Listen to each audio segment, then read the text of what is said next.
Hi friends, മൂകാംബികയിലെത്തിയ ദിവസം അന്ന് ഞങ്ങൾക്ക് കുടജാദ്രിയിലേക്ക് പോകാനുള്ള ഒരു അവസരം കിട്ടി. ഒരുപാട് ആഗ്രഹിച്ച ഒരു യാത്രയായിരുന്നു അത്. ഒരിക്കലും മറക്കാൻ പറ്റാത്ത ഒരുപാട് നല്ല ഓർമ്മകൾ തന്ന ഒരു യാത്രയായിരുന്നു അത്.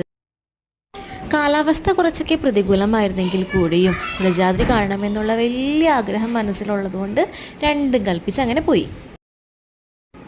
എക്സ്പെക്റ്റ് ചെയ്തതിനേക്കാളും വളരെ അപ്പുറത്തായിരുന്നു കേട്ടോ അവിടുത്തെ കാഴ്ചകൾ. പറഞ്ഞറിയിക്കാൻ പറ്റില്ല. കാരണം അത്രയ്ക്കും മനോഹരമായൊരു വ്യൂ ആണ്. നമ്മുടെ ശരീരത്തെയും മനസ്സിനെയും അത്രയ്ക്കും റിഫ്രഷ് ചെയ്തു അവിടെ. ശരിക്കും പറഞ്ഞാൽ ഫോട്ടോസും വീഡിയോസും എടുക്കണമല്ലോ എന്നുള്ള കാര്യം പോലും മറന്നുപോയി.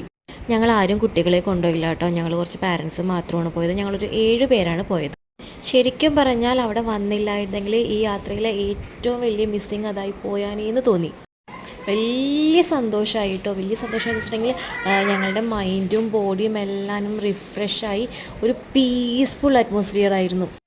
നിങ്ങൾക്ക് ഇങ്ങനെ ഒരു ചാൻസ് കിട്ടുകയാണെങ്കിൽ നിങ്ങൾ ഒരിക്കലും അത് മിസ്സാക്കരുത് കേട്ടോ. കാരണം അത് അത്രയ്ക്കും ഡിവൈനായിട്ടുള്ള ഒരു സ്പെഷ്യൽ പ്ലേസാണ്.